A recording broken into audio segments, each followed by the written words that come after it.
Hello everyone, good afternoon.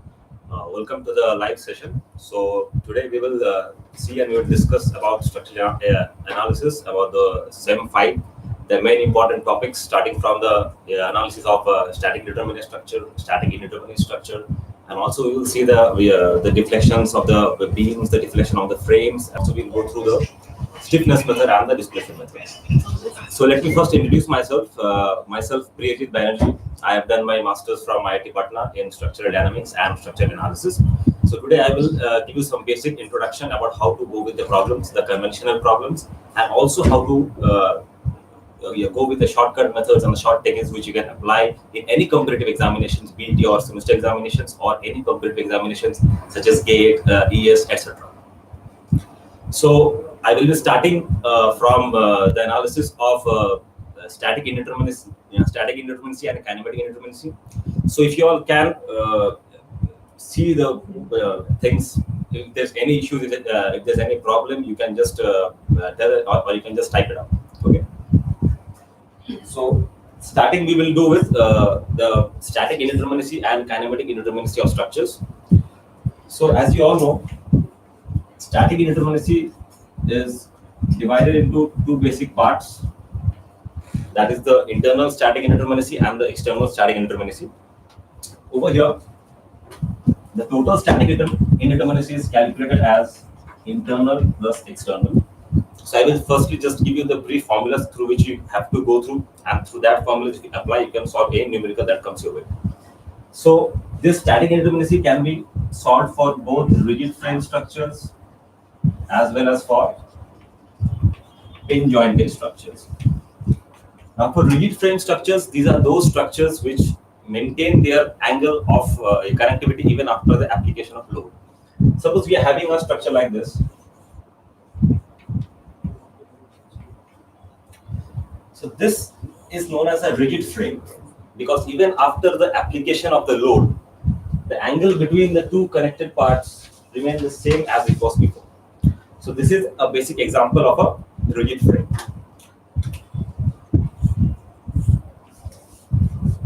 And this is an example of a very basic pin jointed structures where there is no transfer of moments from one part to the other.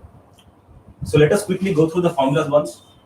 So ds is given as 3m plus r minus 3j minus re minus h, where m is the number of members, r is the number of unknown reactions, j is the joint, and re and he are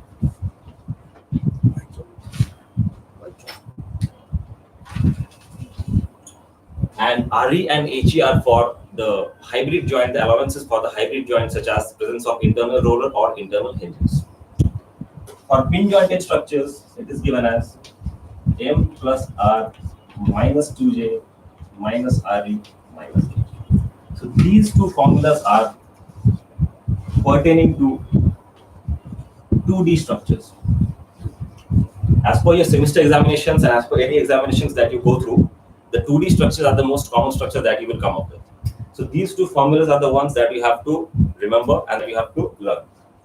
So let us solve a numerical based on these formulas.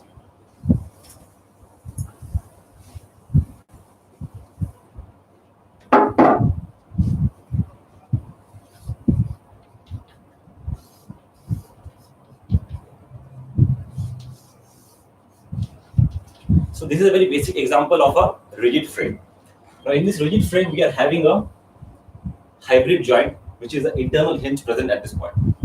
So here we are having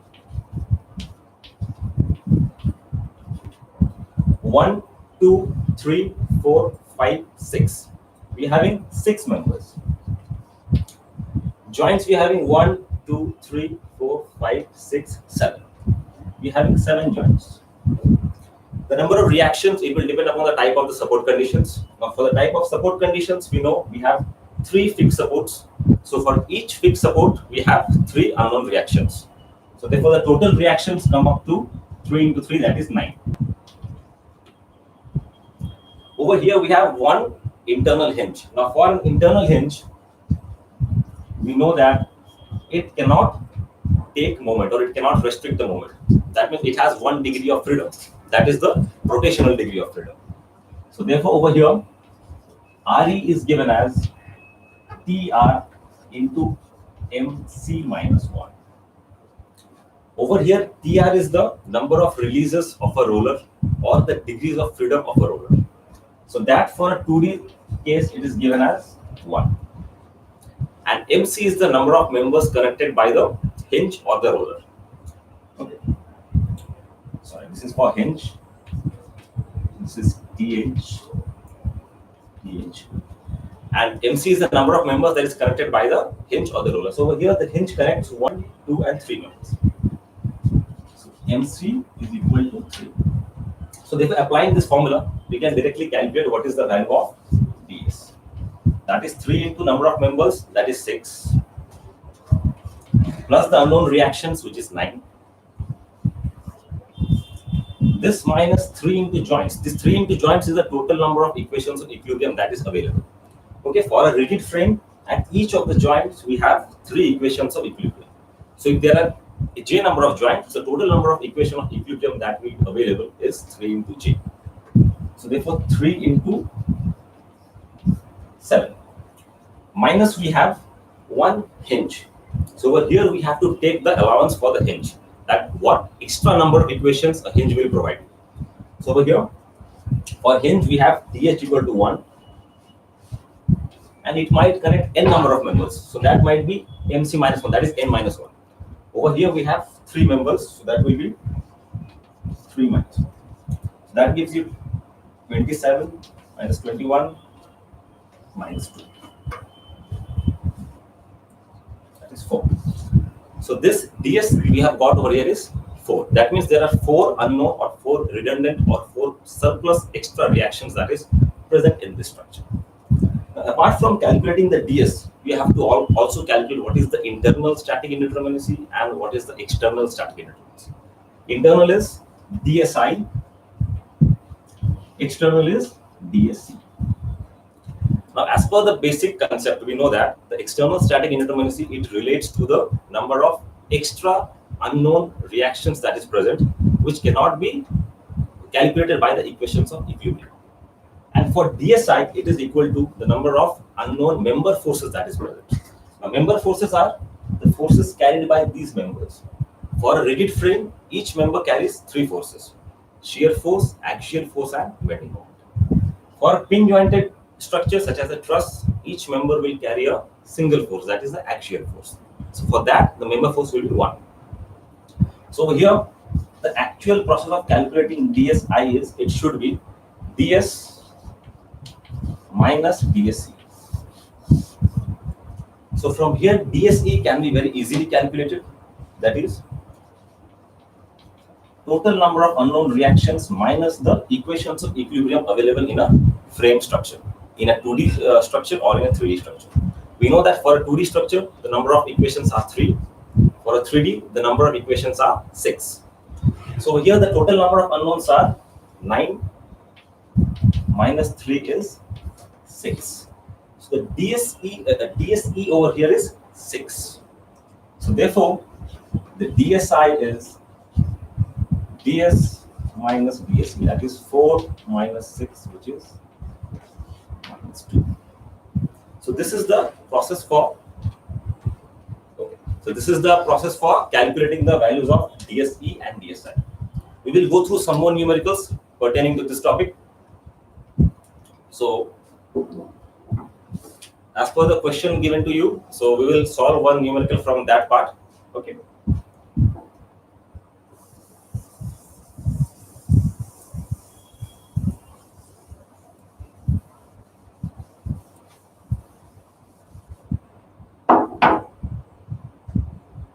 So we are having this question, which is a very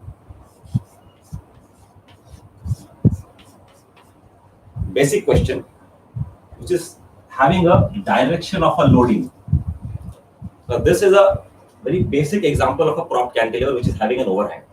So you know that over here we will be having 3 unknown forces. Over here we will be having 1 unknown forces. But the direction of loading has some important significance. This was for a general loading case. That means the load can be either applied vertically downwards or it can be either horizontally. That means either in the y direction or in the x direction. But when there will be a specific direction given, such that in this case a vertical direction is given, it means that there is no axial deformations. It means that the axial forces and the axial equation of equilibrium has to be neglected. So therefore, in that cases, there is a slight modification in the equation. There is a slight modification in the formula for calculating ds. So over here, ds becomes 2m plus r minus 2j minus rv minus h. As we have said, since vertical loading is given, so therefore this is omitted, the axial forces neglected, and the axial equation of equilibrium is also neglected. That's why with respect to each joint, we are having two equations of equilibrium, and with respect to each member, we are having two member forces, that is the shear force and the bending moment. So over here, let us put this is one member, this is another member. So we are having two members. Plus the reactions over here, we will be having two reactions, one shear and one moment. And over here, we will be having the vertical reaction. So again, 2 plus 1, 3. Minus 1, 2, and 3. We are having three joints. So 3 joints into 2. In this case, we do not have any internal hinge or internal roller. So therefore, these two will not be used. And hence, our 4 plus 3 minus 6, that is 1. So we are having one unknown forces. Now, this is the way for calculating through the formula. So if you go through the formula, you will not make a mistake in any of the numerical that you come through. But while solving this, you can also apply certain short form techniques. That is, when you are analyzing only a particular beam. So for a beam, it is always statically internally determinate. That means over here the dsi is always 0. Okay, so you can close your eyes and you can say that for a beam or for any individual element, say an individual member of a truss or an individual member of a portal frame, be it the beam or be it the column, these are always internally statically determinate. So therefore dsi is 0. That means you are essentially calculating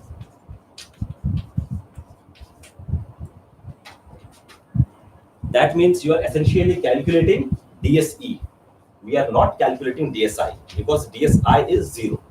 So therefore, over here, if you calculate DSE, that DSE is 1 and 1. There are two reactions. Over here, one reaction. So total is 3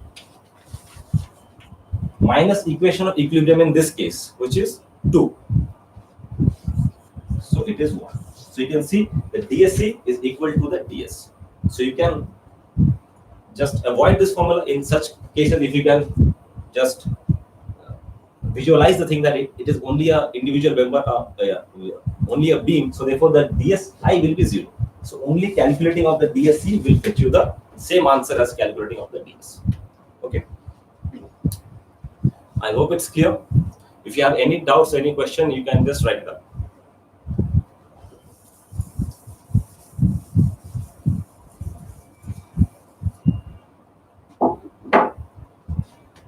We will solve one more numerical on this part, where we will find the ds as well as the dk.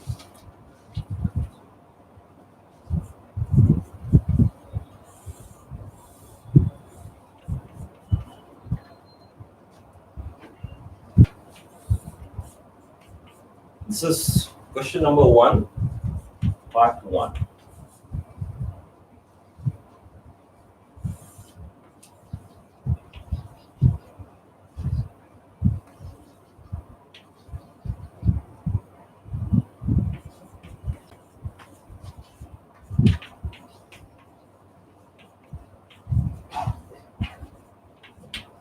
So this is a very elementary question which is asked in semester exams also. This kind of questions you can see in any computer examinations. Okay, so in this question you can see we have been asked to calculate the ds, we have been asked to calculate the dsi and the dse. So in such processes we will firstly calculate ds, Then we will calculate DSC, which is a very like a known formula, that the number of extra reactions, and then subtracting these we will calculate DSI, because this is not an individual beam or an individual column. This is a total frame, which is a mixture of a beam and column, a connection of beam and column.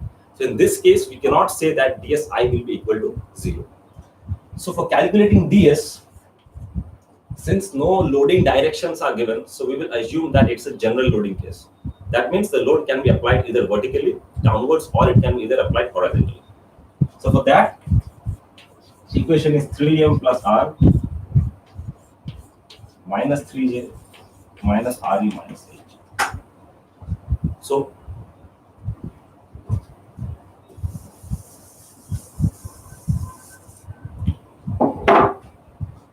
here you can see internal roller, we are not having any kind of internal roller. So we can say that this is 0. For number of members, for calculating number of members, we have to see from joint to joint. A member which is connecting two joints is actually considered as a member. So over here, the number of joints has to be first calculated. 1, 2, 3, 4, 5, 6, 7, 8, 9, 10, 11, 12. So we are having 12 joints. As per the members, 1 member, 2 member, 3. This is small one, it is 4th, 5th, 6th, 7th, 8, 9, 10, 11, 12, 13. So as per members, we are having 13 members. Reaction you can easily calculate, it depends upon the support conditions. So that is 9. 3 plus 3 plus 3. Now you have to just incorporate the formula as given. So 3 into members is 13 plus reactions are 9 minus 3 into joint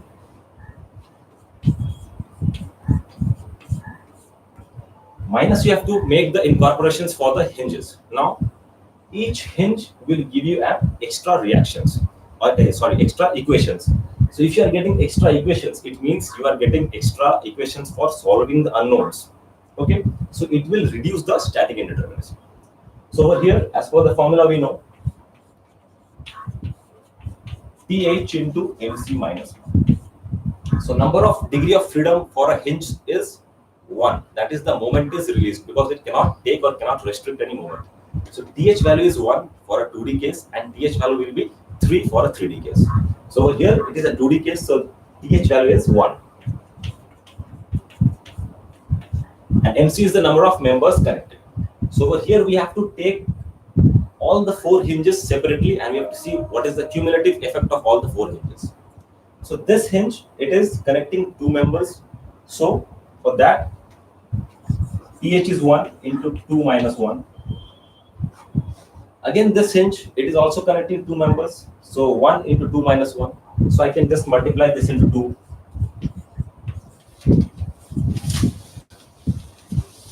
This, it is also connecting 2 members, you can see. And TH is 1. So therefore, let us multiply it with 3. And this hinge, it is connecting 3 members. So 3 members means, I hope it's visible, minus 1 into 1, 2, 3. 3 members minus 1.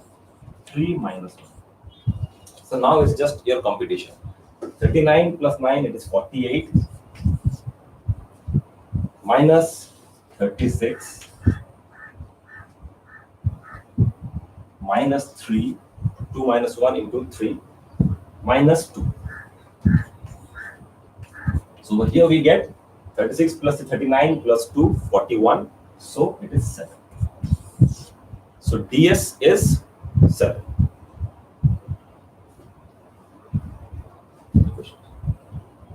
Okay. So this is how we have calculated the value of DS. Now for calculating DSE, we know that for calculating DSE, you will do over here. For calculating DSE, number of reactions minus equations of equilibrium.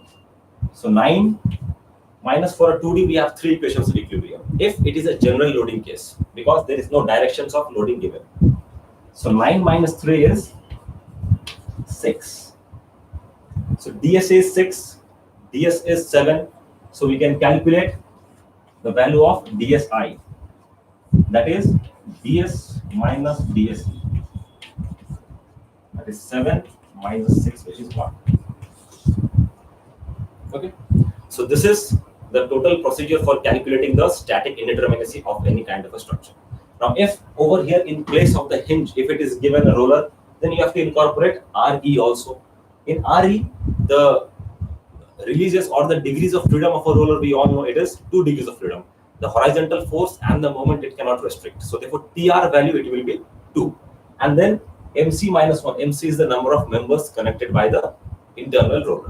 If it connects 3, it will be 3 minus 1, like that. Okay. So this is a very basic example. One more thing. If suppose in the question, if it is given that you are having a overhang or a free end. So if any free end is also considered as a joint. Many times we make a mistake that we don't consider the free end as a joint. But if in a question, if it is given like this, that there is an overhang, it means that this joint, this free end is also a joint. And this free end will have 3 degrees of freedom: horizontal direction, vertical direction, and the rotation. Okay. So if you have any question, you can please write it up. Okay. So after this, I will solve a numerical which based on the degrees of freedom or the kinematic indeterminacy. So static indeterminacy, we had solved 2 to 3 numericals of 2 to 3 types, where we had seen a general loading case, a specific loading case. Now we will solve for a kinematic indeterminacy.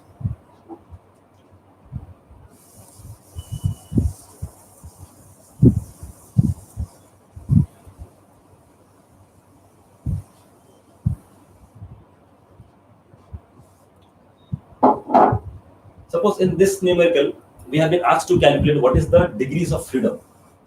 Degrees of freedom or the kinematic indeterminacy. So degrees of freedom or kinematic indeterminacy, it is given as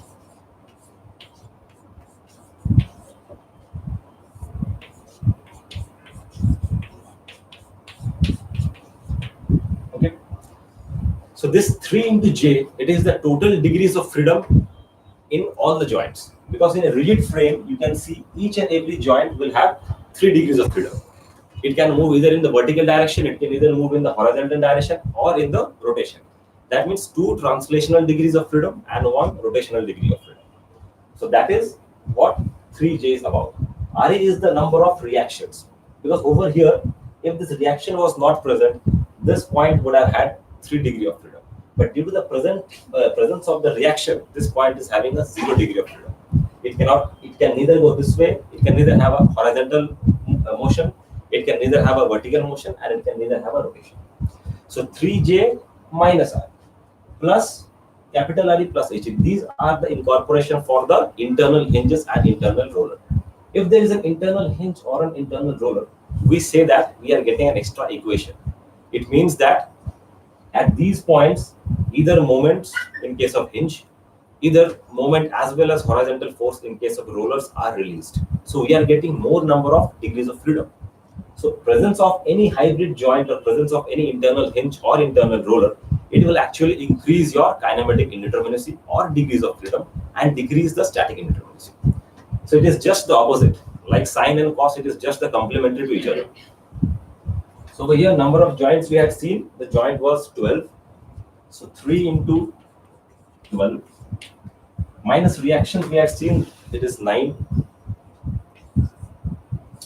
Again, internal roller, we are not having any internal roller. We are having an internal hinge. So for hinge, we are having 1, 2, 3, 4 hinge. So for these 3 hinge, it is same. It is connecting 2 members. All these 3 hinges are connecting 2 members. So the formula remains same. TH is 1 into number of members connected, that is 2 minus 1. This is for 1 hinge. Now we have 3 similar kind of hinges. So into 3 plus we have this hinge at the point D. It is connecting 3 members. So over here 1 into 3 minus 1. So 36 minus 9 plus, over here we are getting 3 plus 2. So this is 41 minus 9, we will get 32. Okay, so this is what the degrees of freedom or the kinematic indeterminacy. 36 minus reactions 9, 36 plus 3, 39 plus 2, 41 minus 9, we are getting 32. So ds and dk calculation has to be done in this manner. Okay, I hope it's clear. So we will move forward to our next topic, uh, the analysis of statically indeterminate structures by the different methods of analysis, and also to calculate the deflections of framed and pin structures.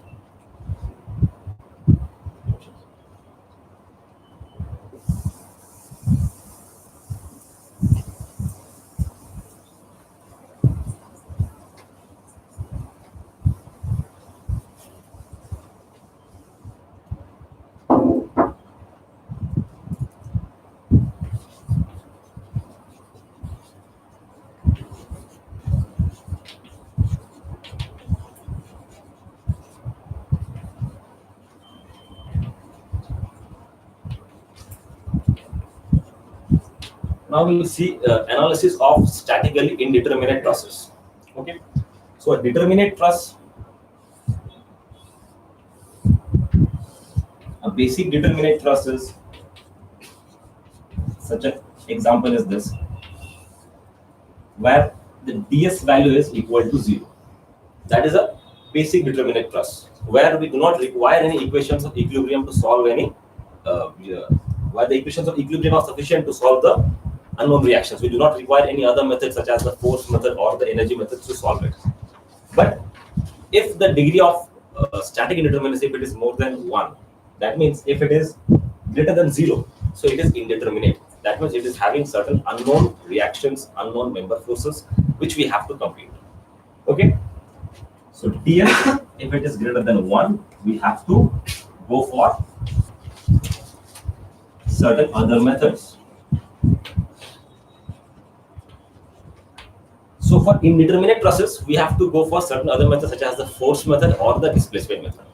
The force method are also known as the flexibility method, and the displacement method is also known as the stiffness method. For calculating for analysis of the statically indeterminate trusses, it is the force method is more suitable and it gives the answer very quickly. So therefore, we will go through the analysis of indeterminate truss by the force method or the flexibility method. Now, in the force or the flexibility method, the most important method is the principle of least work method. So, in the principle of least work method, the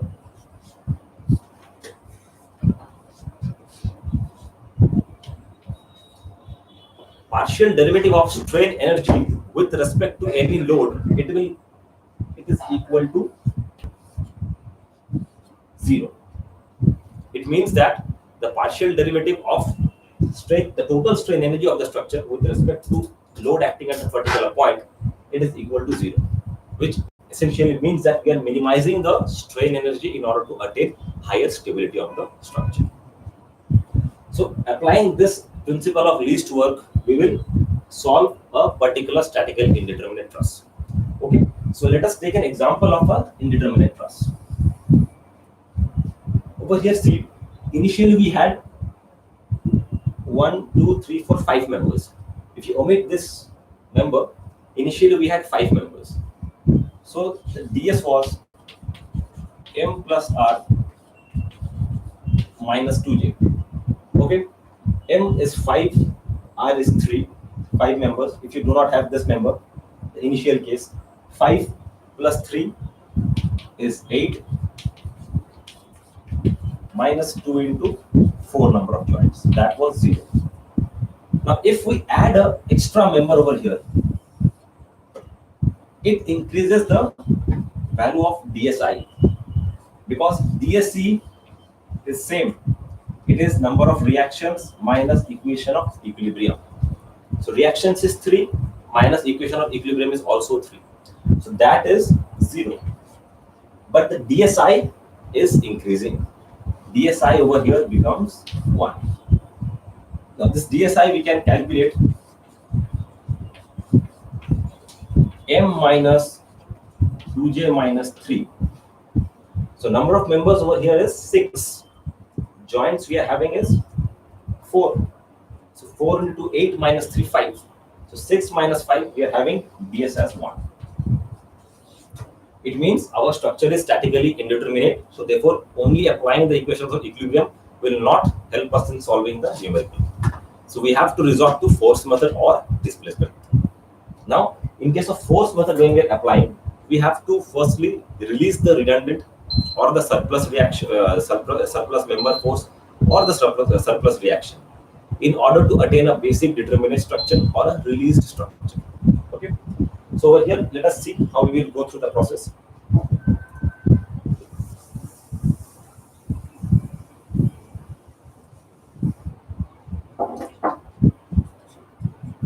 So in this case, our DSE is equal to 0. That means the external static indeterminacy is determinate. There is no extra reactions required than the adequate number. So we cannot. So there is no redundant in this part. But DSI, that is the internal static indeterminacy, is 1. It means we have one extra member force than it is adequately required. Even if in the presence of 5 number of members, it was sufficient. But the presence of 6 members makes it more stiff. Okay, makes it indeterminate. So therefore, over here we have to choose any of the internal member as a redundant because we do not have extra reactions. Over here, suppose if we remove the vertical reaction or if you remove the horizontal reaction, it will make the structure as unstable. Okay, so therefore we have to take any of the internal member as a redundant force. So basically, it is a very basic rectangular frame structure. So this frame has to be there. So presence of this extra diagonal makes it a indeterminate. So you can either choose this diagonal or you can either choose this diagonal as the redundant. We can also choose any one of the 4 peripheral members, but it is advisable that the peripheral members should not be taken as the redundant forces. These diagonal members should be taken as the redundant or the surplus forces. So over here, let us see the numerical 6.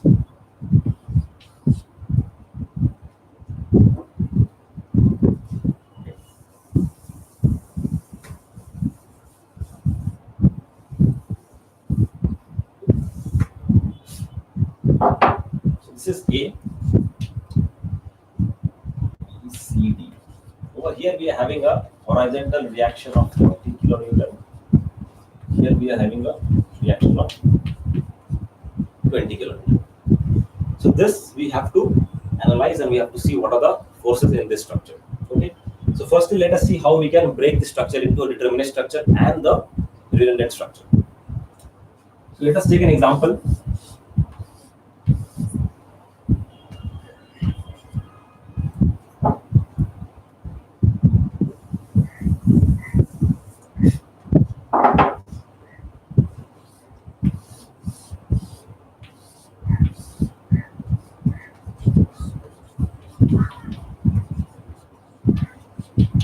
So over here we will release the redundant and we will make first we will convert it into a release structure or a basic determinate structure, and the other with the redundant force.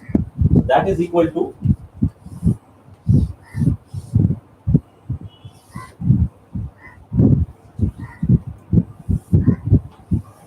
let us take this as the redundant.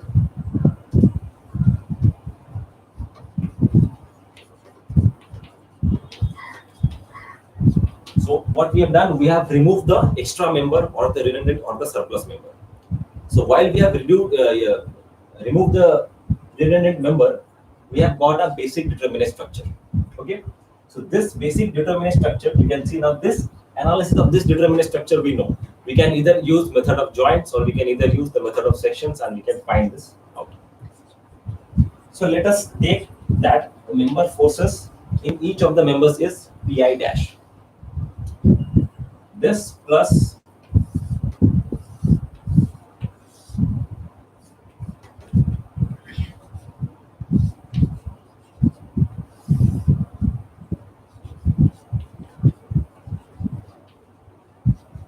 okay. This is the redundant force which we want to calculate. So this we are taking as R. So this R value we know or we want to find it out. So therefore we have represented it in terms of R.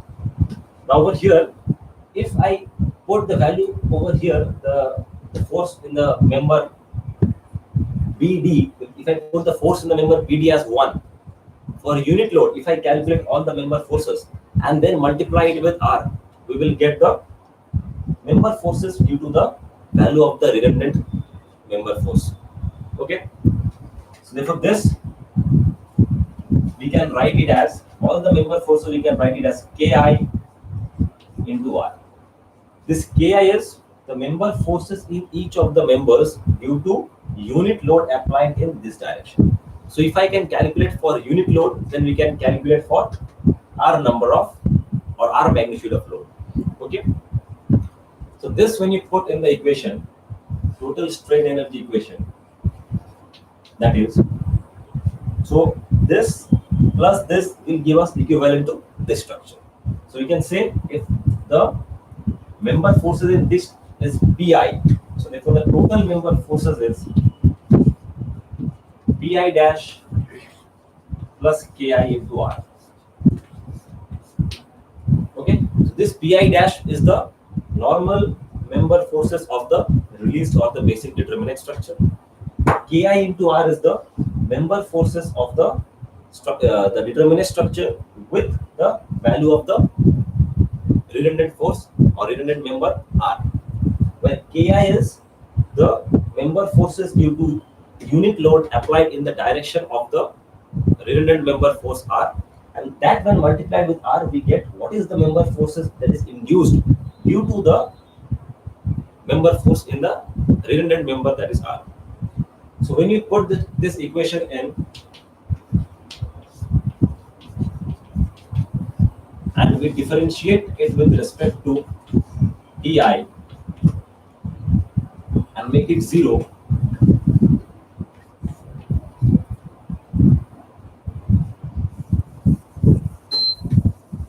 okay, so we will get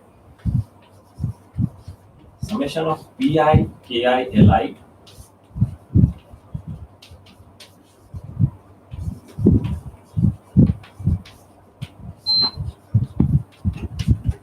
this.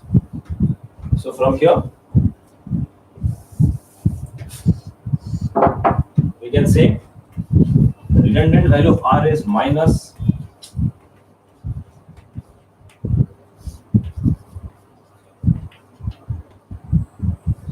this. So if you can calculate this R by putting it over here, we can calculate the value of Pi. Okay, so this is the procedure for calculating R. Now this Pi and Ki analysis, this we know how to find it out because we have done the portions of calculating the deflection in a truss, where we have to do the Pi analysis, that is the member force analysis, and Ki analysis. Ki is the unit load analysis. So this is same as we have done before. Only there is a certain change in the formula due to the presence of this redundant member force. Okay, so let us go with this numerical and let us apply this formula.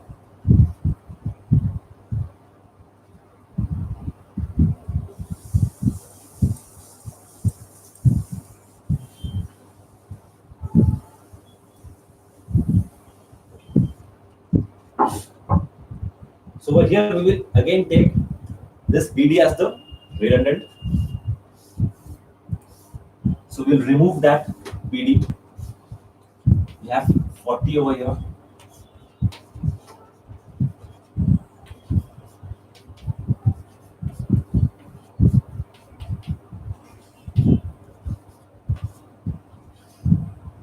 So this will give us the normal Pi dash analysis.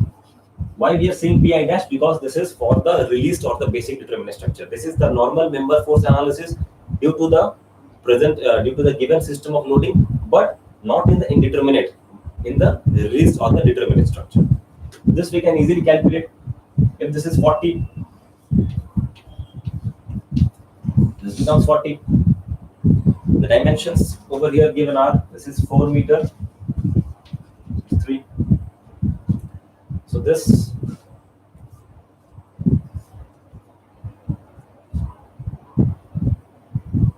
30 and this is 50. So this we have calculated the reactions. From here now we can easily calculate what are the member forces. The process is very similar. Firstly, we will identify what are the zero member forces. So over here, this member, this force and this member is collinear. So when this member and this force is collinear, we can say that it resembles a point which is connecting 3 members, out of which 2 members are collinear. So therefore this member becomes a zero member force. It's a zero member force. Again, if you see this joint D, this force and this member is collinear, and this force in this member is axial. So therefore this force and this force is collinear, and hence we can say this is a zero force member. So if this is 40 in this direction, it has to be 40 in this direction. That is compressive. So you will write minus 40. 50 is going in this direction. So therefore, the force in this member has to be directed towards the joint, and towards the joint is compressive. So therefore, it is minus 50. And in this case, let us take it as theta. Okay. So this, let us assume as FAC. So FAC cos theta in this direction will be balanced by this 40. Over here, cos theta is base by hypotenuse, therefore 4 by 5.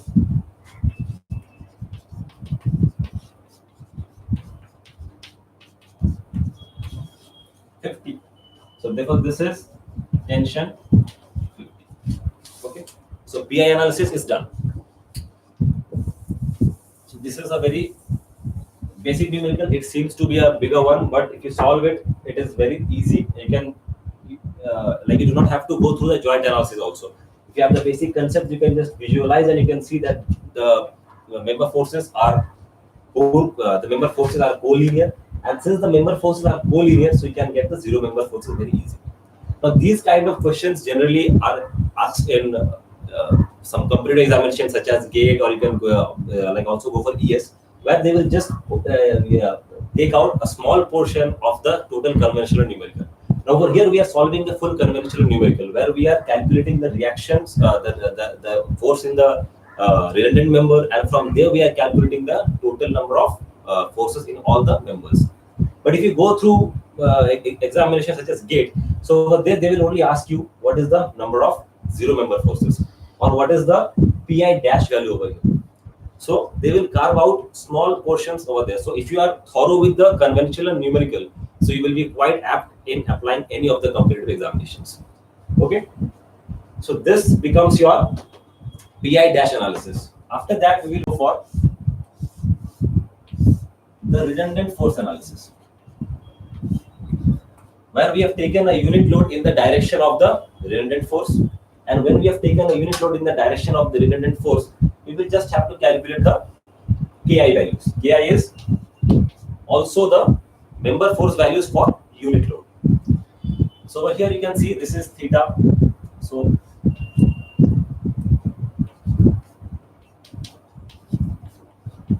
firstly we will see that there will be no reactions, because these two forces are acting opposite to each other. So therefore these two will cancel out, and hence we will get no reactions over here.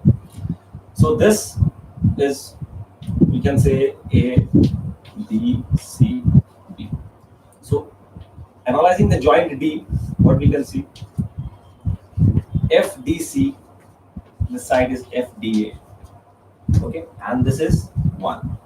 So FDC plus 1 cos theta is equal to 0. So therefore, FDC is negative, minus 1 cos theta. This will be 4 by 5. So that is 0.8. So this is minus 0.8. Again, if you take this angle to sine, this will be minus 0.6. Similar, so this will also be minus 0.8 and this will also be minus 0.6. And this 0.6 and 0.8, if you take the summation, it will be 1. So this is tension 1. This we can easily see and we can easily find out what are the Ki values. Okay. After this, we have to formulate a chart and we have to calculate the values of R. Okay. So let us formulate the chart over here.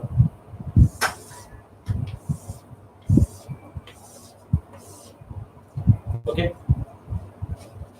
First, we write members such as A, D, BC, BC, AB, AC, and B. Okay. We will write the PI values, KI values, LI values, then PI, KI, LI, and KI square LI. Okay. So for AD, we are having PI as 0. DC, we are having minus 40. We have to take the sign convention and we have to write because all these summations are algebraic summations. Okay. BC is minus 50. BA is 0. AC is 50. And BD we don't have, so it is 0. Okay. Now for the KI, it is minus 0.8. It is also minus 0.6. Then we have AC. AC is 1. And BD is also 1 because we applied 1 200 force over here. 1. Now length, it is a given quantity. AD is 4. Then we have 3, 4, 3, 5, 5. So this is how we can formulate the chart. So once we have calculated the values of PI, KI, we can formulate the chart. Now it is just multiplication and summation of the values. So over here you will get no values because it is 0. So over here you will get 18. It's 72. This will get 160. Again, this one nullifies. This you will get 250. This one also nullifies. Okay. Then Ki square Li. So Ki over here, this we have to do.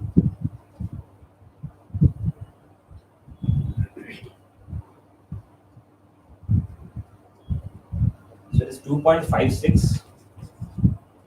This is 1.08. Yes. This is again same 2.56. Again same 1.08. And the last will be 5 and 5. Okay. So we have formulated the chart. After formulating, we know that this value is, it has been calculated for unit load. So for this, when multiplied with R, we will get the value for R. So that we had seen from the principle of least work that we have come across minus summation of PI, KI, LI by summation of KI square L. So over here,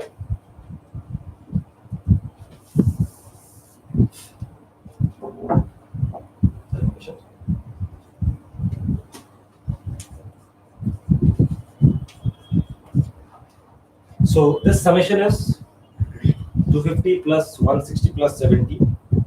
2. We are getting it as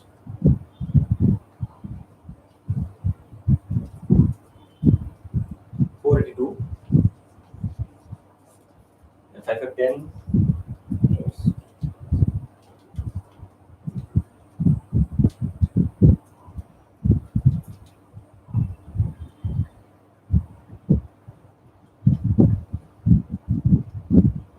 This we are getting as 17.28 negative sign. So this will give us the value for 27.9. So therefore what we can see that the force carried by the member BD, which we have considered as the redundant member, if even you have considered this member as a redundant, you have to go through the same procedure and you will get the same answer. It is irrespective of which member you consider as the redundant. Okay, you will get the value of R as minus 27.9. So I'm writing it as minus 28 approximately. So once we have calculated the value of the redundant, we can easily calculate the value of the forces in the indeterminate structure. So for the total indeterminate structure, we have seen Pi is equal to Pi dash plus Ki into R. Okay, Pi dash is, we have already seen Pi dash is this. So let us find for the member DC.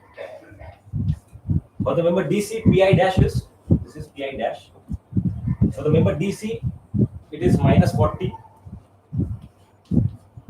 plus Ki is minus 0.6 into R is minus 28.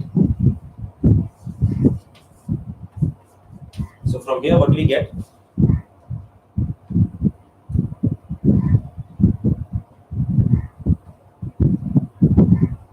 You see, it is minus 23.2. So this is the procedure we have to follow and we have to calculate. Likewise, we can calculate for all of the members. This is the Pi dash which we have calculated for the released or the determinate structure. Then plus Ki into this R value that we are getting. Okay. Likewise, we can calculate the final member forces in the indeterminate structure. Okay.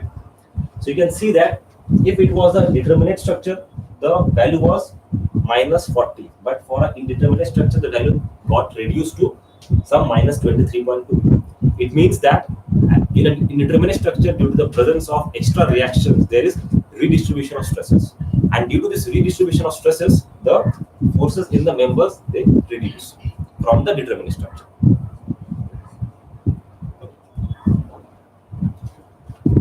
So this we complete this part.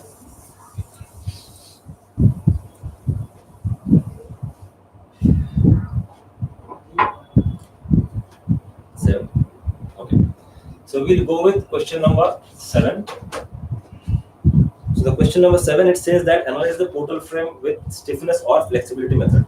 So in case of stiffness and flexibility method, we have to firstly see that the stiffness method, which is also known as the displacement method, it is the most prevalently used method also in the computer analysis and the software analysis. Okay, because calculation of stiffness matrix is much more easier than calculation of flexibility matrix.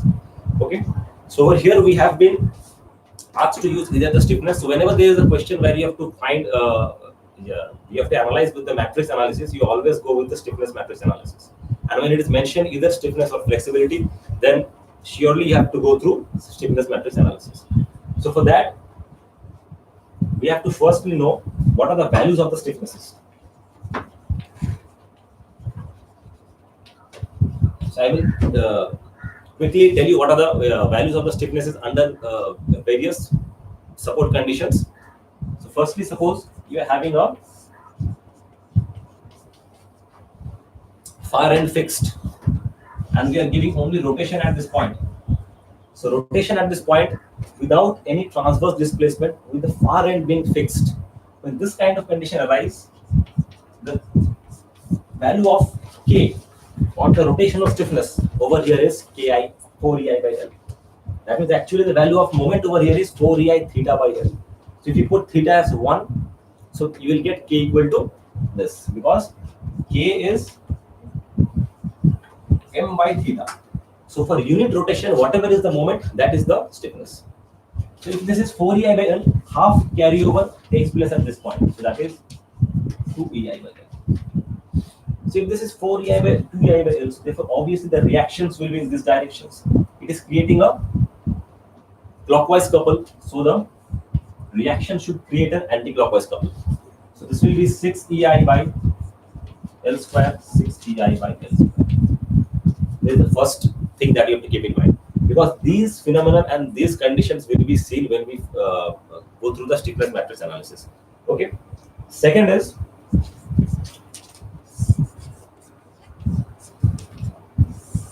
same condition. At this point, we will have a certain rotation without any transverse displacement, while the other end is hinged. It was fixed, it is hinged. In this case, the K over here becomes 3EI by L. And this is a hinged end, so therefore there is no question of any moment being generated over here. Okay, so if there is no moment generated at this point, so therefore there will be no rotational stiffness. So if there is a moment in this direction, this is the reactions. So this reaction will be, sorry, this will be in this direction. In this direction. Yeah. In this direction. So this is clockwise. So the reaction should create an anti-clockwise couple. Okay. So this is 3EI by L square, and this is also 3EI by L square. Okay. So we'll take this question after I solve this question. Okay. The plastic analysis question. Okay. So this is the second part. Third condition is that we will give a transverse displacement, but we will not give any kind of a rotation. So we are giving a transverse displacement. This end is fixed. The shape is like this. We have to remember the shape, because if we don't remember the shape, we cannot formulate the stiffness matrix. Okay. So this, we will get this kind of a moment will be generated, because over here you can see there is a transverse displacement, but the slope over here is 0. The tangent is a straight line. So transverse displacement without any slope. Okay. Over here, the moment that is generated is 6EI by L square. It is also 6EI by L square. The moment generated is 6EI delta by L square. Since delta is 1, we will put delta as 1 because we are calculating stiffness. Stiffness is for unit delta or for unit theta. So 6EI by L square, 6EI by L square. This is in this direction. So therefore, the reactions generated will be in the opposite direction.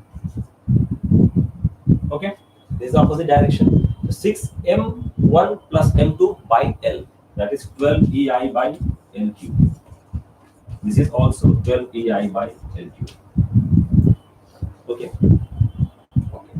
And the last one is same thing. This is a hinged. So it will go like this. Over here we are having only delta. There is no theta. Theta is 0. Theta is 0. So in this case, only moment will be generated over here. That is 3EI by L square. So this is the.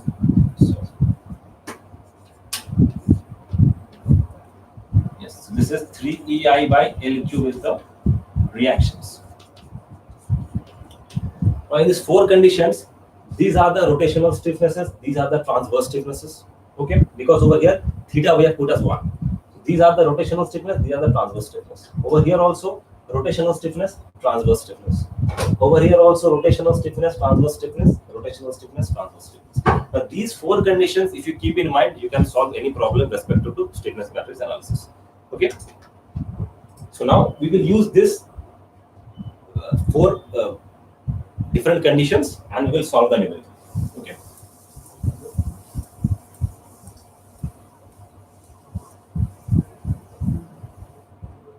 So as per the given question, we are having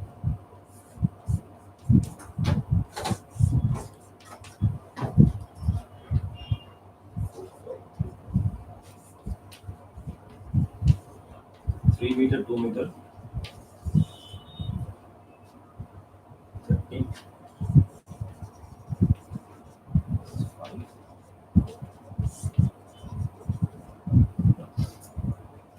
See,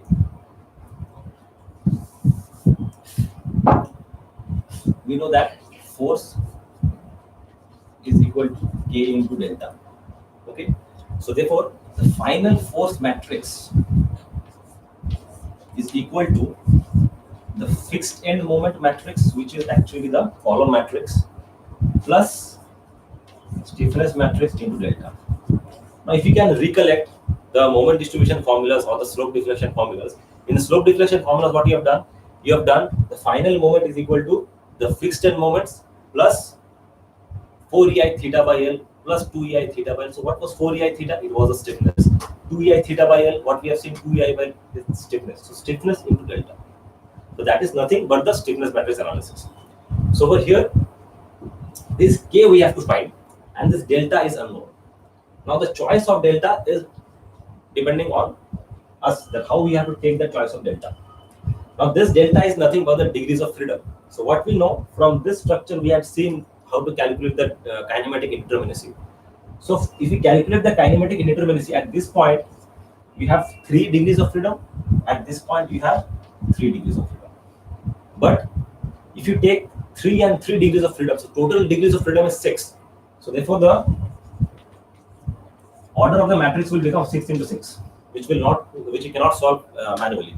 So therefore, in this case, you have to assume that the members are axially rigid or the axial deformations are negligible. So if the axial deformations are negligible, so therefore 3 plus 3 6 minus the number of members 1, 2, 3. 3 members will be gone. So the final degrees of freedom is 3.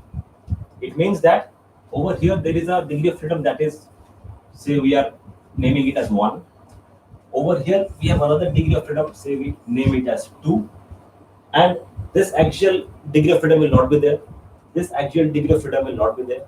Only one degree of freedom along the beam will be there. That is the sway degree of freedom. Let us take it at this point. 1, 2, 3. So this is how we have to name the degrees of freedom or name the coordinates. With respect to these coordinates, we will find what is the stiffness's values. What is the stiffness matrix? Okay. So now the delta from here is inverse of K matrix into P final matrix minus P fixed matrix. Now this P final, it means what are the values of the forces in terms of reactions, in terms of horizontal or vertical forces, or in terms of moment, which is applied in the coordinate points. So over here you can see first degree of freedom 1, it is the theta over here. Second coordinate is also the theta over here. The third is the horizontal displacement. So at this point, is there any moment applied? There is no moment applied. At this point, is there any external moment applied? There is no external moment applied. At this point, is there any externally horizontal load applied? There is no horizontal load applied. So the P final matrix, it becomes 0, 0, 0. If suppose over here there was a 100 kilonewton load, then, or say over here there was a 100 kilonewton load, then it would have been 0, 0, 100. Since at the point of the chosen coordinates there is no external load applied in the form of forces or moments, so therefore the final matrix becomes 0, 0, 0. It's a null matrix. So therefore our equation becomes K inverse minus P of fixed moments. This fixed moments calculation we know how to do. This K we have to find. Okay. So firstly we will find the value of K, because this is a known quantity which we all know how to find it out. So K is the only thing that we have to find it out. Okay. So I hope you have copied it down. So I'm going to the calculation of the stiffness matrix.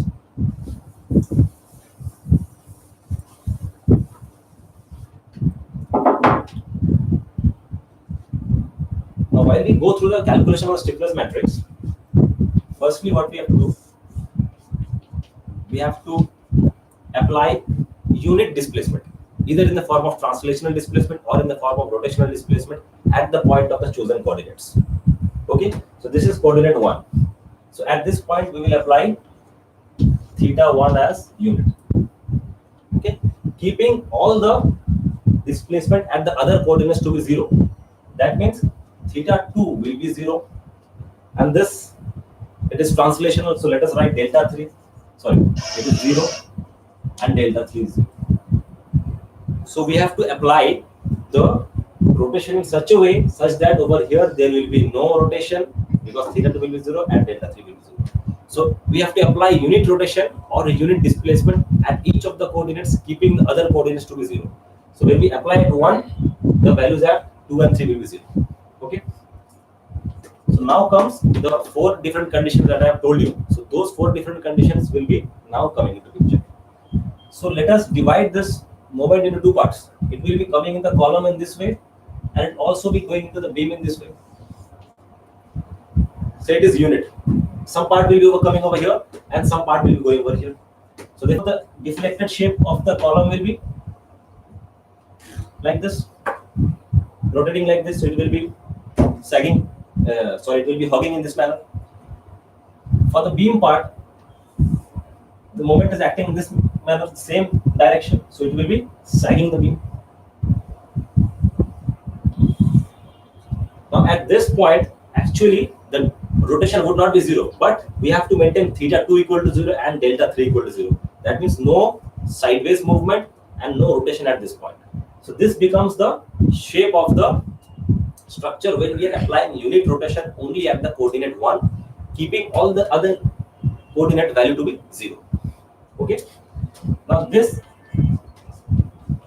just visualize or just see. If you have copied it down, just visualize. This is equal to applying unit rotation at this point with the without any transverse displacement, with the far end being fixed.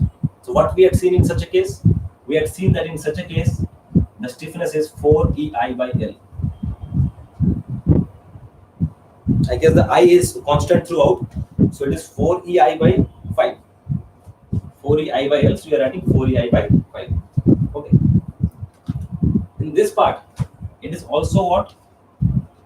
Now see over here, there is no rotation, there is no transverse, or there is no horizontal displacement. So this part you can say it is analogous to a fixed end. It is behaving as a fixed end. So this is again similar to rotation applied at a point without transverse displacement, with the other end being fixed. So this is also 4EI by L of this part, because this part of the column is bending, so its L will be written over here. 4EI, I of this beam, E of this beam, E will be generally constant, I can vary. Okay, over here I is constant. So 4EI and the length of divided by the length of this beam, that is 4EI by 4. Okay, due to this, half moment will be carrying over at this point, that is 2EI by 5. 4EI by L, 2EI by L, so 2EI by 5. Again over here, half will be carried over. 4EI by 4, that means EI, half will be EI by 2. Okay. Now, when there was this kind of moments, what was the reactions? The reaction is in this direction, because it is creating a clockwise couple. This reaction at this end and this over here, this reaction should create an anti-clockwise couple. So that will be 6EI by L, 4EI by L plus 2EI by L divided by L. So 6EI by L square. So this is 6EI by L square. What is the L? L is 5. So this is 25. This is also 25. Now over here we have to just apply your concept of how to draw the free body diagrams. But this 6EI by 5, it is applied at the column at this junction. So just at the beam junction, this will be acting in the opposite direction, because the same value of the shear will be transferred. So over here it should be acting like this, 6EI by 25. Now at this point, it will be obviously acting in this direction in order to maintain the equation of equilibrium, summation fx equal to 0. So this will be acting in 6EI by 5. Okay, so this is the total formulation of the shapes. So that's why I told you that remembering of the shapes and the values is important, because those 4 conditions are the only conditions by which you can solve stiffness matrix. So this is done. We have written all the values. So if you just remember 4EI by L or 2EI by L, depending on whatever the shape is and what are the reactions values, you can formulate the stiffness matrix. So over here, at this point 1,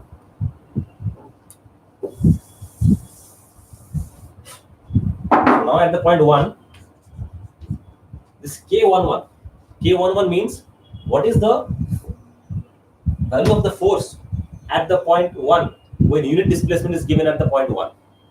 Okay, So when unit displacement is given at the point 1, the force is nothing but equal to the stiffness. So we can say that it is stiffness at the point 1 when unit displacement is applied at the point 1. Okay. So K11 is at this point. So you can see the direction of the rotation is in clockwise. Over here also we have applied clockwise rotation. So this is 4EI by L plus 4EI by L. Okay. That means 4EI by 5 plus 4EI by 4. That is 20, 16 plus 20.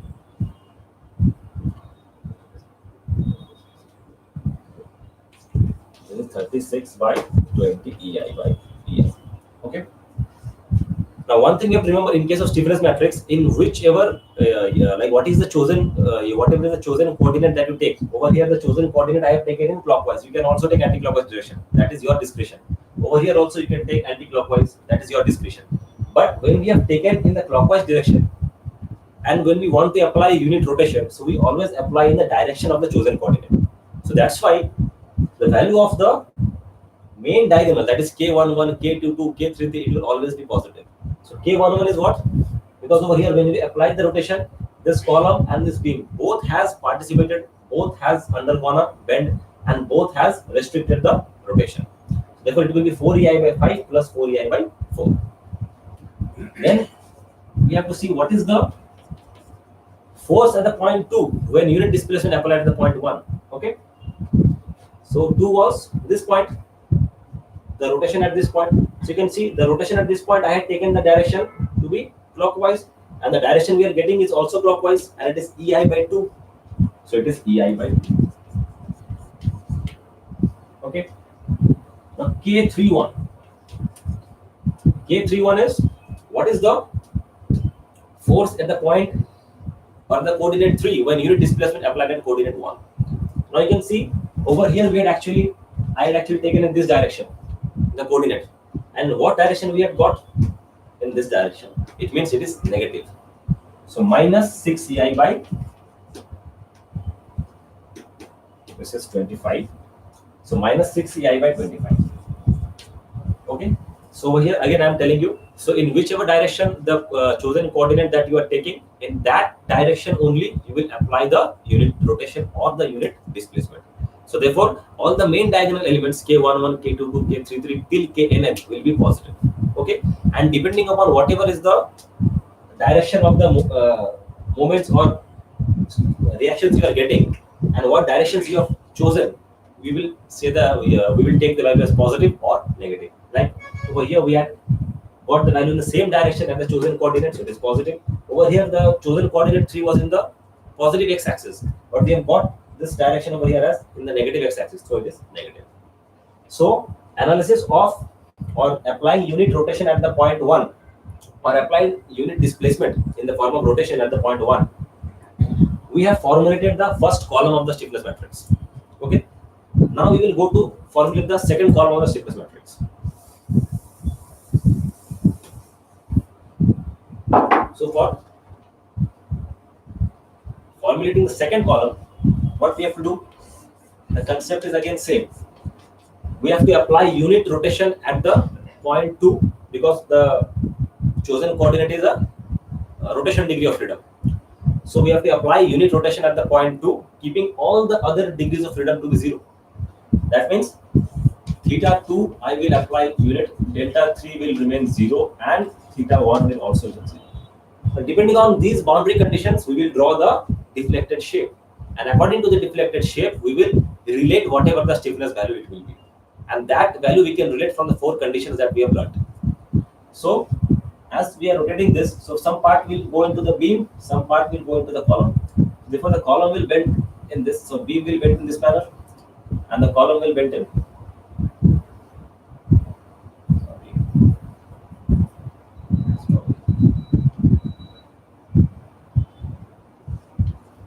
The beam will bend in this way, and the column will bend in this way. Okay. So this is again over here. There is no slope because we have to maintain theta 1 0. That is the condition. Over here there is no transverse or horizontal displacement. That means this point is a analogous fixed end. So over here, what will be the stiffness? It will be 4 EI by L. Rotation at this point, other end will be fixed 4 EI by L, 2 EI by L. Rotation at this point, other end will be fixed 4 EI by L, 2 EI by L. Okay. So this point it will be 4 EI by L. L is length of the beam, and the beam length is 4. So 4 EI by 4. This part is 3. This is 4 EI by 3. Over here, half will be carried over 2 EI by L, 2 EI by 3. Over here, half is carried over 4 EI by 4, so 2 EI by 4. 4 EI by L, 2 EI by L. Now we have to see what is the when are the reactions. This is the clockwise moment, so the reactions will be in these directions. In this, okay, 4 EI by L plus 2 EI by L, so the reactions will be 6 EI by L square. 6 EI by L square, 6 EI by L square. L square means we will put the value over here as square of 4, so 16. This is also 16. Over here, rotation is clockwise, so reactions over here will be in this manner. This should be the reaction anti-clockwise, so that it can counter the clockwise moment. So this will be 6 EI by, again L square, L is 3, 6 EI by 9. This is 6 EI by 9. Okay. So this we have formulated everything. So now we can write the column. So K12. K12 means what is the force in the coordinate 1 when unit displacement is applied in the coordinate 2. That is 2 EI by 4. It is the same direction as the theta 1. So it will be positive. So EI by 2 we can write. EI by 2. Now we know that stiffness matrix is. Now we know that the stiffness matrix is a symmetric matrix. So for a symmetric matrix, K12 will be equal to K21. Okay. Then K22. For K22 it will be 4 EI by 4 plus 4 EI by 3. That is EI plus 4 EI by 3. So 3 plus 4 is 7 EI by 3. Then K23. Sorry, K32. That is what is the force in the coordinate 3 when unit displacement is applied in coordinate 2. It is in this direction, but the chosen coordinate is in this direction. So it is minus 6 EI by 9. So we have got the second column of the matrix also. Now we will go to the formulation of the third column of the matrix. Now in this numerical, it is a conventional numerical where you are getting the formulation of stiffness matrix. You have to do the total formulation of the stiffness matrix. Now if you see computer examination such as GATE, over there you will get only these particular singular values where they can only tell you that they have given a rotation over here. So what is the stiffness value over there? That means if you have the concept of the conventional numericals like this, if you can formulate and you can break up the structures, so you can answer all those questions. There they might give you a certain little bit of tricks where they can change the I values, where they can change the support conditions. So that similar kinds of or small kinds of tricks might be given in the question, but the process of formulation or the process of doing the stiffness matrix is the same. In GATE also nowadays they are asking questions where they are asking you questions about 2 by 2 stiffness matrix. They are giving you only two chosen coordinates, so a 2 by 2 stiffness matrix they are asking, which is very easy to formulate. If you can formulate a 3 by 3 or a 4 by 4 matrix, you can easily formulate a 2 by 2 matrix. Okay. So this will not only help you in your semester examination, but also in the other computer examinations as well. So now, let us see what delta 3. That means we have given a transverse displacement. We will give a transverse displacement in such a way such that theta 2 given 0, theta 1 given 0. In this condition, we have to draw what is the deflected shape of the total structure. So the deflected shape is like this. Okay, over here slope is 0, over here the slope is 0, so only delta is 1. So in these kind of cases, what we know, in these kind of cases we have these values. This is a case where there is transverse displacement without any rotation with other end being fixed. So it is 6 EI by L square. So this is 6 EI by L square. L is, this is 5. 6 EI by 25. This is 6 EI by 25. Over here it will be 6 EI by 9. 6 EI by 9. So if this is 6 EI by L square, the reactions over here will be in this direction, opposite. 6 EI by L square plus 6 EI by L square by L, it will be 12 EI by L cube. So 12 EI by L cube. 12 EI by L cube, 125. Over here also, it will be in this direction. Okay. Yeah. So in this directions. So 12 EI by L cube. L is, you are getting 3, 9, and 12 EI by L cube. Okay.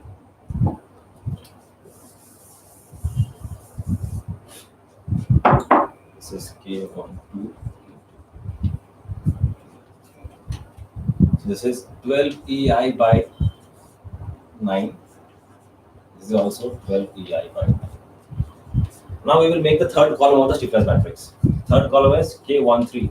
What is the force stiffness in the coordinate 1 when there is a unit displacement in coordinate 3? That is 6 EI by 25. 6 EI by 25. Small change over here. We have taken the direction in the wrong way. The direction will be in this way. Okay. Let's make corrections. The direction will be in this way because we want to bring back the column to the original position. So therefore, this will be the direction of the movements. Over here, these directions. Okay. And these values are same. 12 EI by 125. Only the direction will change. So if this is in this direction, so the reaction has to be in this directions. Okay. This is also 12 EI by 125. So now K13 is 6 EI by 25. But actual direction of theta 1 is in this direction and we are getting in this direction. So it is opposite. So it will be minus 6 EI by 25. K23 you are getting in this direction, but the chosen coordinate is in this direction. So it is minus 6 EI by 9. You can see K13 should be equal to K31 if it is a symmetric matrix. K23 will be equal to K32 if it is a symmetric matrix. That means your calculation is correct. Okay. Then K33. K33 is this part. We have given the displacement in the direction of the coordinates. That is positive 12 EI by 9. 12 EI by 9. So we have formulated the stiffness matrix. Okay. So now we will just write the stiffness matrix. So the final stiffness matrix becomes, you can note it down, the final stiffness matrix becomes 36 EI by 20, EI by 2, minus 6 EI by 25. Then you write the second column, EI by 2, 7 EI by 3. This is 6 EI by 9. Then we will write the third column, 6 EI by 25. It is minus 6 EI by 9, 12 EI by 9. Okay. So this is what you have got as a stiffness matrix. Now,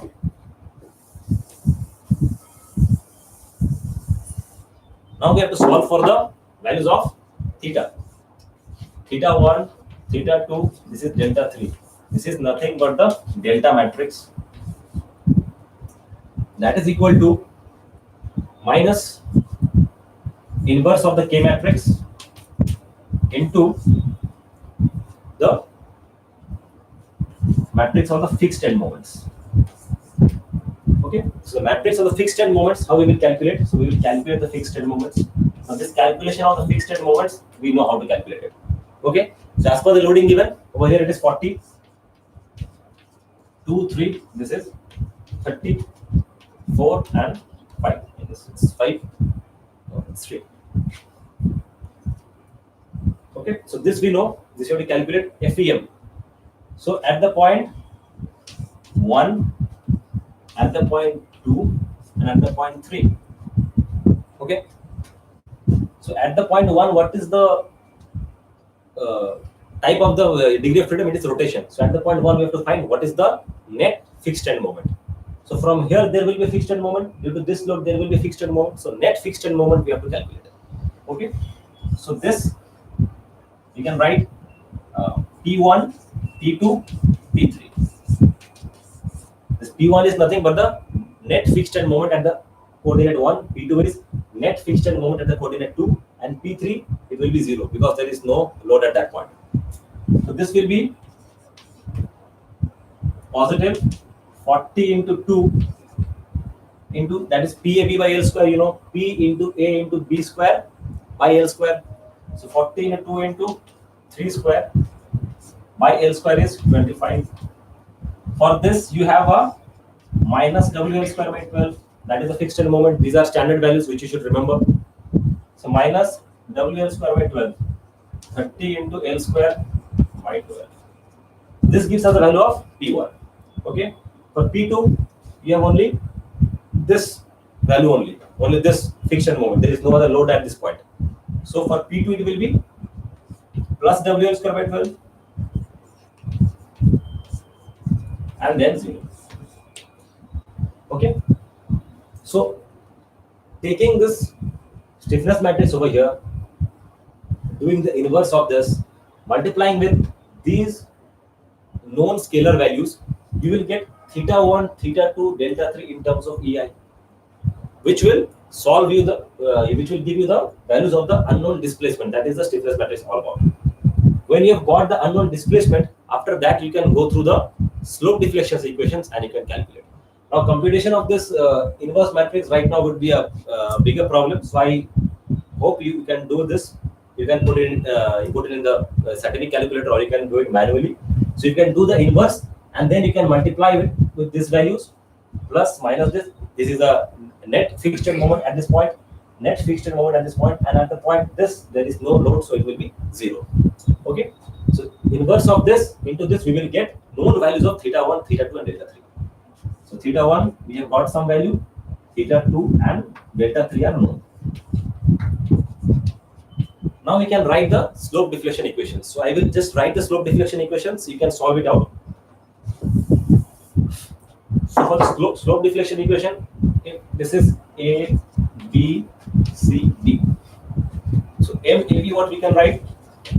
Fixed end moment of this plus 4EI theta A by LA, LAB plus 2EI theta B by LAB.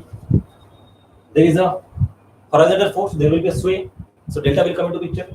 Minus 6EI delta by LAB square. Now this theta A is nothing but theta 1. Theta B is at that point, that is theta 2, and delta 3 is this delta. Okay. So theta 1 is theta A, theta 2 is theta B, and delta is delta 3. So likewise, you can write equation for MBA. MBA will be fixed moment of this plus 2EI theta by L plus 4EI theta B by L minus 6EI delta. So when you put these known values theta A, theta B and delta, you will get the whole equation. Okay, I guess EI is given, or we have to take EI in terms of EI. Okay, so from here we will get the total value of the fixed end moment. Okay, I am writing MBC, MBA you can write. If MBC we write, MBC will be fixed end moment of BC plus 4EI theta B by LBC plus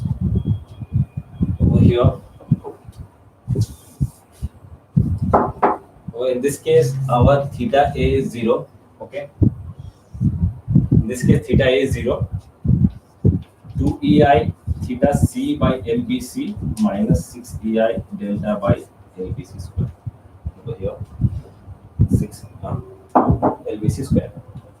Now this beam is not undergoing any deflection. Okay, so this delta for the beam is 0. Over here, theta A that we have taken, theta A will be actually 0 because over here we are having a fixed end. So theta is 0. Okay, so theta B, theta C, and delta. So over here, the theta 1 that we had calculated, it is theta B because it is at the point B. Theta 2 that we had calculated, it is theta C. And delta 3 that we had calculated, it is this delta. So in the equation of MBC and MCB, there will be no 6EI delta by L square. This delta will not come because there is no transverse displacement of the beam. But there is a transverse displacement of the column. So in the column, you will get 6EI delta by L square. You have to just keep in mind one thing, that since this is a fixed end, so therefore theta A and theta D are 0. That's why we haven't you found theta A and theta B. And theta 1 is at this point, which is nothing but theta B. Theta 2 is at this point, which is nothing but theta C. And delta 3 is the delta that we have calculated. Okay. So if you go through the slope deflection equations, you will find the total values of all the moments. So in case of stiffness matrix, this is the thing, we have to firstly formulate the stiffness matrix depending upon the 4 conditions that we have learned.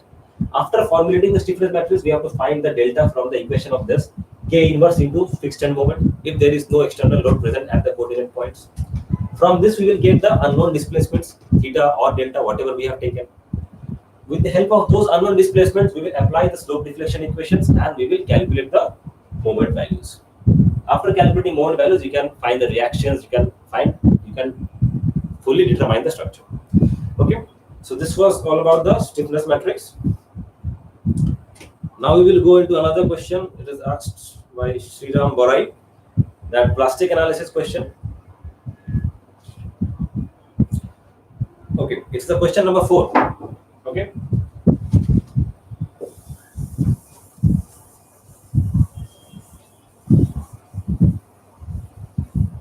So for the question number 4, plastic analysis, the question is given.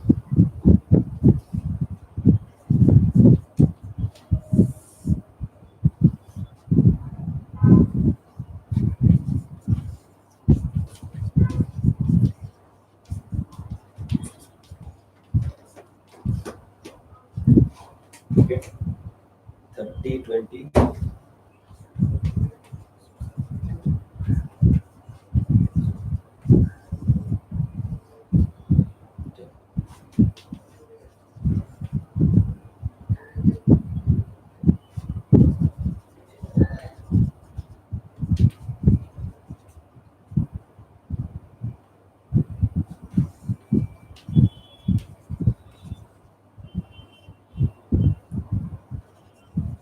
See, this is a very good question and very important question for plastic moment. Now, this plastic moment capacity, it is the comes from the portion of the plastic analysis. Now, this is very important with respect to any examination that you take or any examination that you give, be it GATE, be it engineering services examination, any examination that you give.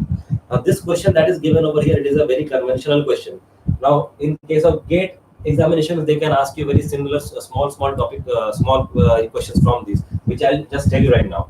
So in order to go for this numerical, you can go either by the static method or you can either go by the kinematic method. So there are actually 2 methods. One is the lower bound or the static, and the upper bound or the kinematic.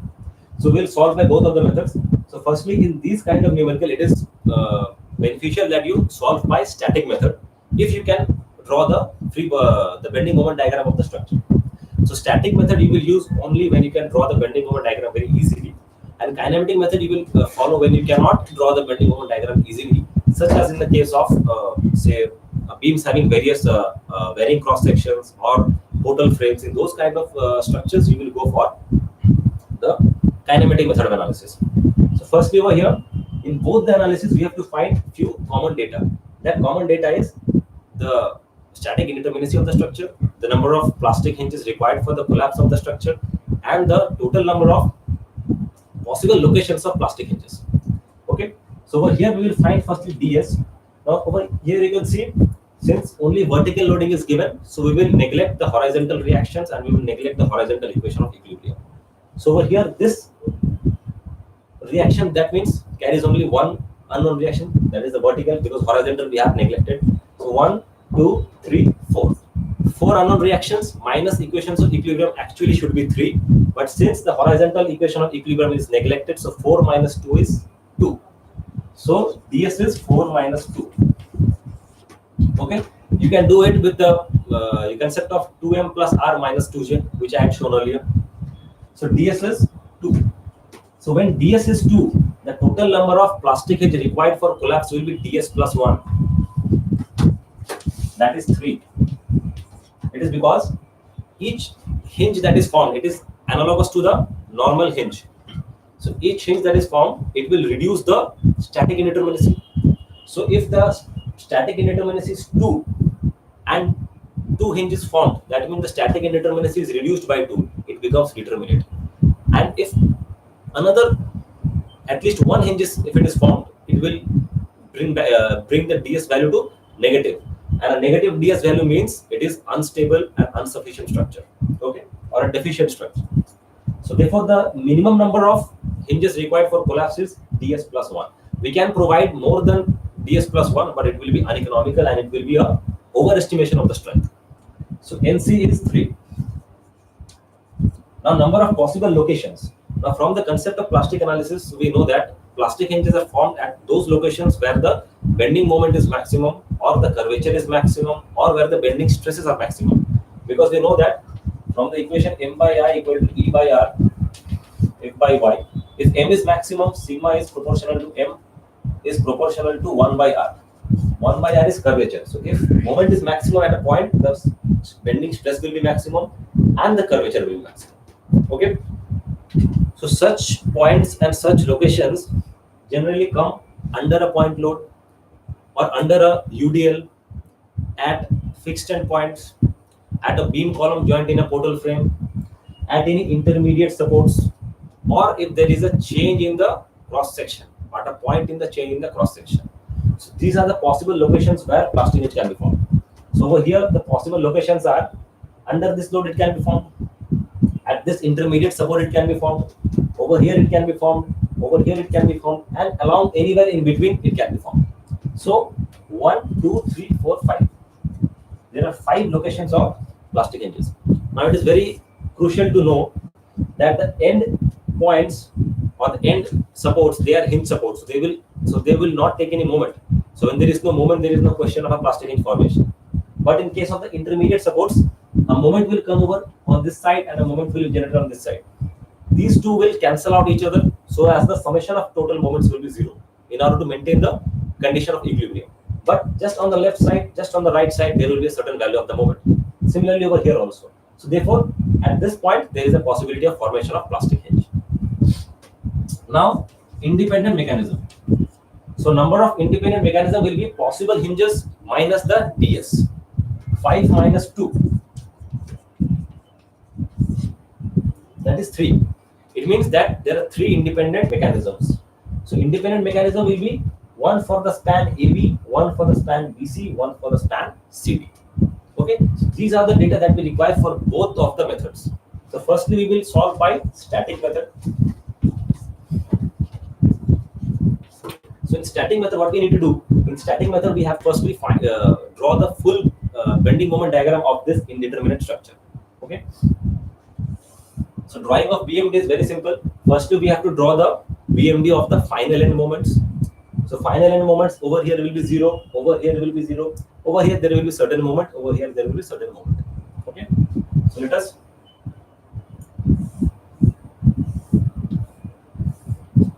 now, as per the static method, it states that whatever is the or wherever is the possible location of plastic hinges, we have to put the value of M equal to the plastic moment capacity of that section.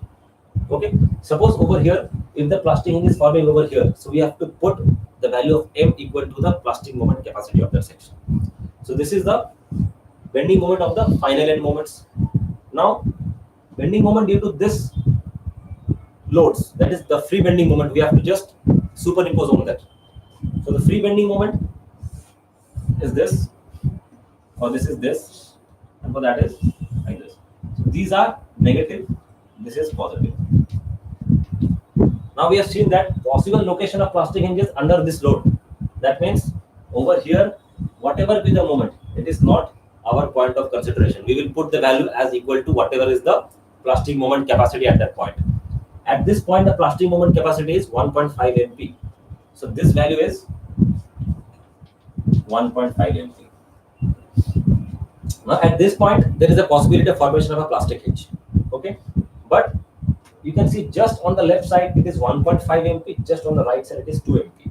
It means this part has a higher capacity, this part has a lower capacity. So therefore the plastic hinge will be firstly formed in this part, because the value of 1.5 MP will be reached prior to the value of 2 MP. So therefore the formation of plastic hinge at this point will be formed just on the left side, just over here on this part. Okay, because it has lesser MP value. So over here what we will write the MP value as 1.5 MP. That means you can say like that, at a junction you will take the MP value to be less of the two members. So over here 2 MP and 1.5 MP. So the lesser value is 1.5. So you will take 1.5. Again at the middle, when it is forming at the middle, that is under this load, it is forming in the member. So that will be 2 MP. So again this will be 2 MP. This junction, again same thing. Over here there is MP, here there is 2 MP. So it is twice of this section. So therefore firstly this section will fill. So therefore the MP value that you will take over here, it will be minimum of these two, that is MP. And this UDL, it might form anywhere, because you can see this is a UDL, so you cannot exactly say at which point the plastic moment will form. So along anywhere in between it might form. So along anywhere in between. So let me write that as MP. Say it is forming over here. Now span A, B, C, D. Firstly we will go for the span AB.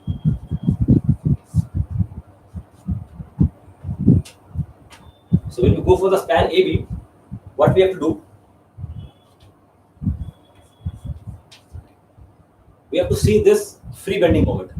This free bending moment is for a concentrated load. So that value is how much? If I draw it separately over here, there is a value of, there is a force PU. So this is A, this is B. So this ordinate will be PAB by L. This total ordinate will be, for free bending moment, will be PAB by L. So this is PAB by L. That you have to make equal to the total value of the plastic BMD. Total value. Because from here to here the value is PAB by L. So in the plastic BMD from here to here, what is the total value? So this value is 1.5 MP. 1.5 MP. Now you can see this distance is 5 meter. In 5 meter it is going 1.5. So in 3 meter it will go 0.9. 1.5 by 5 into 3. Okay. And we have been asked to calculate the plastic moment capacity. That means when it is asked to calculate the plastic moment capacity, it means that whatever the load it is given, that load itself is the collapse load. Okay. So this load is the collapse load. So MP is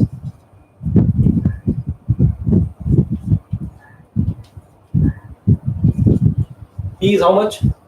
30. 3 into 2. 3 into 2 by L is 5. 1.5 plus 0.9 is 2.4. So this you will get as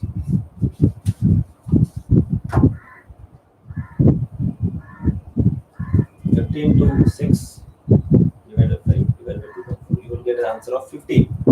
This you will get as 15. Okay. So over here we are making a chart and we will write for AB we have got MP as 15. Okay.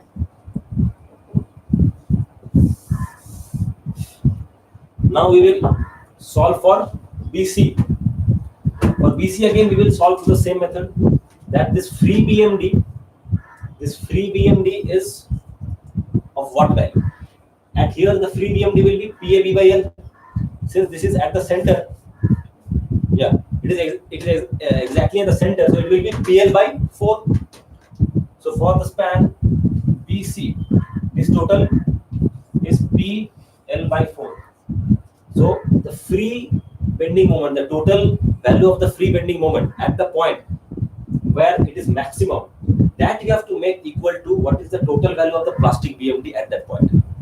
So at the free BMD, the maximum value of the free BMD is at this point, that is P into L by 4, which you know. At this point, what is the maximum value of the, or the total value of the plastic BMD? That is M2MP plus, over here we are moving from 1 MP to 1.5 MP. So at half it will be 1.25 MP. So from here we can calculate MP as P is 20. So 20 into 4 by 4. Over here it's 3.25. So it is not much, less than 6.15. Okay. So for the span BC we had got 6.15. So we will write this value over here. 6.1. Now similarly we will go for the span CD. Now for the span CD, these kind of standard values you have to actually remember. Otherwise in the examination, if you go and do this derivation and derivative, it will take a hell lot of time. Okay. So over here, I will show the procedure. Okay, you can do the derivation later on. Okay. So over here we do not know what is the point of formation of the plastic hinge. Let us take that point as X. Okay. So if you take that point as X, we get the value of PU as 11.656 MP by L square. The derivation I will show you when I will do when we will go with the kinematic method, because we have to go with the kinematic method and then we have to solve it. Okay. So over here, this direct value is PU is 11.656 MP by L square at a distance X equal to 0.414 L from the free end, from the hinged end. Okay. So at this distance of 0.414 L, the plastic hinge is formed, and that value of plastic load, the collapse load, is given as 11.656 MP by L square. So from here we can calculate the value of MP for the span CD. So MP will be PU into L square by this. So PU over here is 10.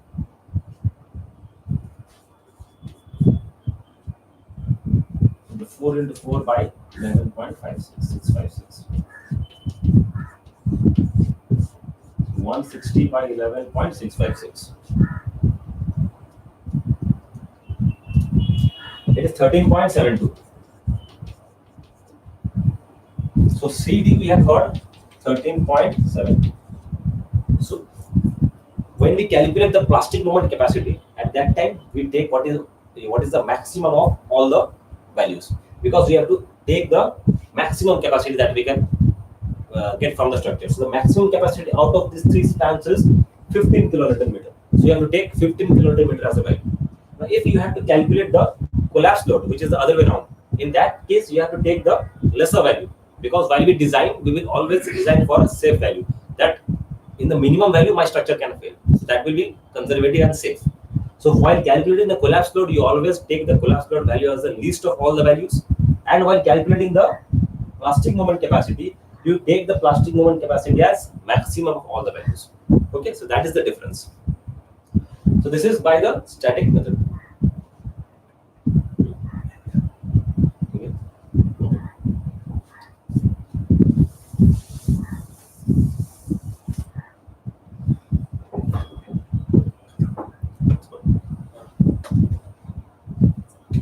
Okay, so we have covered up the important topics and the few questions that has been asked. So we have covered up the things, and all the best. Prepare for your exams. Okay, prepare for your exams well. Okay, and go go through the session later on also, whatever the questions we had studied. Go through the questions, understand the concept that has been told, and the same concept you can apply later on in the different numericals as well. Okay, so thanks to all of you. Okay. So nice. So